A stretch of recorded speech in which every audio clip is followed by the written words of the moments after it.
Okay guys, you're in a nutshell with me, Ina. Nako, eto na, no? I'm sure, I know rather, na marami po tayong mga kababayan ang nahihirapan makahanap ng PR pathway. Dahil nga, alam niyo naman, yung policy changes ng Canada, kumbaga pinaprioritize nito ang mga high-skilled workers. Ang tanong ng marami, nako, pa-expire na ang status ko, ang kontrata ko, hindi na ma-extend. Tier 4 and 5 ang aking trabaho. Ano pa ba ang options ko? Is there a PR pathway for me that perhaps hindi lang ako aware? Diba? Yan ang ating pag-uusapan kasama. Muli, si Dayanara M. Puerto Pandigue. Thank you so much, Dayanara. Hi. Hello po. Okay. Ayan. Tier 4 and 5 workers. Usually, ano ba tong mga to? Marami tayong mga kababayan. Tier 4, I think, no? So, food service ba? Yung mga ganyan? Food service? Opo, food processing, manufacturing, Yeah. sa hotel, sales and service, ganyan po. Bawat isang industry, miss, bawat isang kahit sa business, kahit sa healthcare, meron tayong mga tier 4 or 5 positions na pasok dyan. Napaka-efficient actually ng NOC tier system ng Canada na bawat isang field, bawat isang industry nakagrupo, tapos bawat level ng trabaho nakagrupo. So, meron po. And Yeah. marami. Yun Mas kadalasan marami sila kasi hindi po ganun kataas yung education requirement para makuha yung mga trabahong ito. So basically, Correct. everybody can do these types of jobs. Opo. Yeah. So, simple lang naman ang pag-uusapan natin. Alam mo na, nabanggit ko dun sa intro, sa panahon ngayon kung saan yung policy changes favors high-skilled workers. Yung mga ganun ba? Namomroblema, I'm sure, ang maraming tier 4 and 5. Baka hindi na ine-extend ang kanilang mga kontrata ba? Hindi sila makahanap ng PR pathway. Wala na ba talaga silang pag-asa? I'm thinking maybe there are some kasi, Dayanara, na hindi lang aware na meron pa rin kahit papanong ilang PR pathways for them. So that's what I wanna talk about. Opo. Para ba natin ito pag-uusapan? Per province? Ano ba? Hindi po, just to premise everything, Okay. I always say this to clients, parang linya ko na to palagi. PR depends on two things mainly, where you are and what type of job you do. So yung topic natin ngayon is the second one, what type of job that you do. So assuming na yung type ng trabaho mo is tier 4 or 5. So alam ko na siya. Ayun, depende po ito sa lugar kung nasan kayo. Now, mapapansin natin na yung mga communities under RCIP, Rural Community Immigration Pilot, ay naglalabas na ng mga priority occupations po nila. At luckily, kasama sa lahat halos ng communities under RCIP ay mga tier 4 or 5 positions. Kasi naiintindihan nila na kahit sabihin natin na tier 4 or 5 positions ang mga ito, kailangan pa rin talaga nila construction trades and helpers, home care providers, 44101, ganyan, mga material handlers, ganyan, mga nasa food processing, ganyan, kailangan pa rin sila. Kasi po I live in London. I live in London, Ontario. London has two of the biggest chicken processing facilities in Ontario, Cargill and Maple Leaf. And yung dalawang companies na yan, ang mga trabaho nila would fall under tier 4. Usually, tier 4 and tier 5. So, sandamakmak, napakadaming workers, napakaraming Pilipinong workers na nandyan sa dalawang company na yan. And both companies, luckily, are supportive. Ewan ko, hindi ko na alam masyado sa Cargill, pero alam ko Maple Leaf talagang supportive sila. So, dahil malaking bagay sa Ontario, ang food processing, ang manufacturing facilities na yan, nag-create ang Ontario ng Ontario Immigrant Nominee Program in Demand Skill Stream. Okay?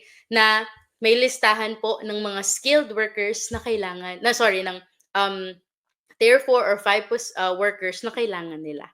So, ganun din naman po ang British Columbia. Meron din silang tinatawag na entry-level and semi-skilled stream. Para sa mga tier 4, ayan po yung OINP and demand skill stream. Kung titingnan nyo po, miss, yung job offer requirements, ayan, baba po ng konti. Yeah. Okay. Ayan. Here. So, makikita nyo po sa pinakababa, sa bandang baba pa po, miss. Baba. Sorry. Okay. Ayan, Clear. eligible occupations, nakikita nyo po, all of those are tier 4 or Ayan. 5. These are Okay. these are jobs na pwede yung mga nasa GTA. Pero pag tinignan nyo po yung sa baba, mas mahaba siyang listahan. Yan po yung mga nasa labas ng GTA. Yan. Oh, so meron pa naman talaga. Okay, don't lose hope. And again, Meron pa naman po. Opo. And meron din last, in different provinces, ha? Okay, yes wala. po, yes po. Okay. For example, I have a client na napakagaling nga kasi from Alberta, wala silang pathway sa Alberta. Nag-move sila ng New Brunswick. Tapos napunta sila sa isang company na pasok doon sa New Brunswick critical worker pilot. Yung 6 na kumpanya na sinusuportahan ng New Brunswick, pinakamalalaking kumpanya sa New Brunswick. So, yung trabaho po nung aking kliyente ay nasa tier 4 or 5 position. And according to the company, they will support them after a few months of being with them. Kasi syempre, meron pa silang tinatawag na probation. Meron Yeah. naman po. Meron pa rin naman po. AIP, for example, Atlantic Immigration Program, will support tier 4 workers. Okay. Opo, as long as you are working for a designated employer. And honestly, yung karamihan sa mga client ko ng AIP, mga tier 4 positions po ang hawak nila talaga. Ayun. Guys, so it's really a matter of researching. Don't get discouraged by reports, okay, na iniisip ninyo, nako, ayaw na nila ng mga low-skilled workers. For example, kakalabas ko lang ng episode, although hindi naman yun bago, pero nire-reiterate ng IRCC kasi yung priorities nila, halimbawa sa express entry, category-based draws. Pag makita niyo yung balitang yun, kasi wala dong tier 4 or 5, don't get discouraged. Magtanong-tanong kayo dahil meron pa rin Opo. naman sa ibang program. Opo. Diba? Express entry will only really accept tier 0 to 3. So it makes sense, Yeah. 'di ba? Na ang Yeah. ilabas nilang mga occupations doon ay tier 0 to 3. Correct. Pero kahit naman nung unang panahon pa, bago pa nagkaroon ng higpit, makapagsalita naman ako. Parang nung dumating kami sa Canada 2019, unang panahon, bago yung pandemya, ganyan. Ang expectation ng mga tao is basta makakuha ako ng NOC B, okay na ako. Parang dati kasi letter pa siya. Pero kahit naman po noon, hindi imposible na yung mga nasa tier 4 positions ay makapag-apply. 'Di ba? Kahit nung bago pa nagkaroon ng higpitan. Ngayon na naghihigpit, hindi naman nila automatically inalis yung mga pathways po na ito. Actually, nung June 3, nagkaroon nga ng draw sa in-demand skills eh. Pero depende po ito sa qualification ng isang tao. For example, miss, yung in-demand skills stream, ang requirement niyan is minimum of level 4, CLB level 4 sa language test, meaning wala kang score na mas mababa sa 4. Alright. Okay, sa CELPIP, for example. Pag nag-exam ka ng CELPIP, walang score na mas mababa sa 4. At ang isa pang minimum requirement niyan is Canadian Secondary School level ka dapat.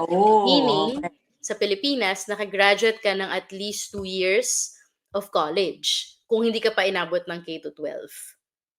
So, yun yung minimum requirement nila. Marami akong kliyente na yan ang problema nila kasi ang tinapos nila sa Pilipinas is 4th year high school, hindi sila nakapag-college. So, kapag ka-inassa sila, grade 10 lang lumalabas yung inaral nila versus grade 12, which is yung minimum requirement ng OYNP and demand skills. And a lot of the other pathways, yun actually ang minimum requirement po nila. Pag ganun na ang sitwasyon, 4th year high school ang tinapos, what do you recommend? I recommend them to go to the school board. So, bawat isang lugar sa Canada ay may mga school board. So, Toronto District School Board, London District School Board, and ask kung paano yung paraan para makakuha kayo ng tinatawag na high school equivalency. Parang sa Pilipinas po, meron tayong tinatawag na ALS, Alternative Learning System, yung mga ganyan. Sa Canada, for example, sa Ontario, meron tayong tinatawag na CAEC, o yung Canadian Adult Education Credential, which is like an examination composed of 5 subjects: writing, reading, math, social science, social studies, and science, and you need to score 55% on each of those. Pag naipasa nila yan, then they will be given Canadian secondary school equivalency. Yan, o 'di ba? O may hope pa pala din. Guys, FYI si Dayanara ay isa ring education consultant. So she would know about these And things. the high school Okay. teacher. Oo, Yeah, okay. yeah. O So, let's just syempre po, miss browse. may pumupunta sa akin yun ang problema nila. So, syempre ako, ano nga ba yung pwedeng gawin kapag ganyan yung mga problema? So, meron naman po mga katulad nito para makakuha kayo ng high school equivalency. Ang tatanungin niyo lang po is, pwede ko ba 'tong kuhanin kung wala ako sa Ontario? Kasi yung exam na 'to, hindi din ako sure kung online ginagawa o sa isang particular facility. Okay. So yun guys, do your research. Sabi nga ni Dayanara, the different provinces have pathways for Tier 4 and 5 workers. Halimbawa, itong sa OINP, no? Sige, puntahan natin yung ilang mga trabaho. That's a long list. Shippers, receivers, dry cleaning, laundry-related occupations, material handlers, maintenance workers. Ano pa ba Yes. yan? Ang dami, no? O sige, Machine puntahan tool natin yung sa New Brunswick. operators. Oh, Ano po nakita yun? ko rin yung sa New Brunswick na sinabi ni Dayanara kanina. Technical worker, yes. Kung makikita niyo po yung Yeah. 5 companies na nandyan sa listahan, ayan. So, employer Yan, participation, okay. ayun sila. So, So, pag McCain, you have to be employed in these companies, by these yes. companies. Yes. Okay. Naku. And of course, the And- companies reserve the ability, o kumbaga, they reserve the right to sponsor you or not. 'Di ba? So, Yeah. syempre, kung nakita nila na okay yung trabaho mo, nakita nila na hardworking ka, that they really would like to keep you to, make the company more efficient, then, syempre, performance level pa rin tayo talaga. Then, Yan. And of course, yung nabanggit ni Dayanara kanina na rural programs. RCIP ba? Tama, no? RCIP, so yan po yung nasa Northern Ontario, yung 3 communities sa British Columbia, Moose Jaw and Saskatchewan. I think meron din sa Nova Scotia. Yan. So, meron pong mga, kumbaga, lugar pa din na naiintindihan nila na kailangan pa rin nila ng mga workers under Tier 4 or 5.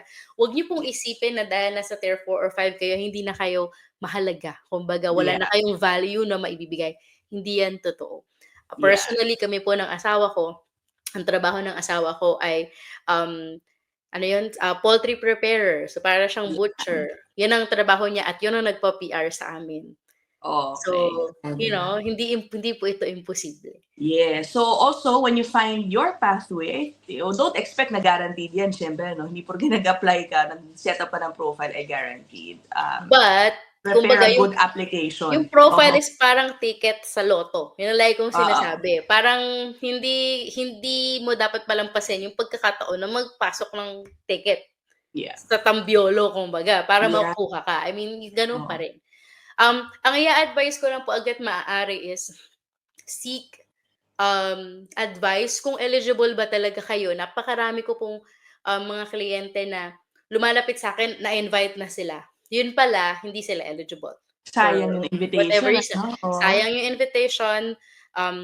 Parang kasi nabuyo lang ako, miss, nung kaibigan ko, gumawa daw ako ng What are the common reasons why it would turn out na hindi pala sila eligible? Hindi pala sila eligible. Yun nga, wala silang high school equivalency. Yun, okay. Number 2, hindi pala pasok yung trabaho nila. Ibang NOC pala sila. Pangatlo, hindi pala supportive yung employer. May case ako ng kliyente ko, miss, kaka-invite lang. And then all of a sudden, nasabi ng employer, ay, hindi kita mabibigyan ng 30 hours. 15 lang mabibigay ko sa'yo. So, parang sabi ko, oh my God, na-invite na siya. Sayang naman. Sayang. Then that means yung slot na yun, pupunta na sa iba.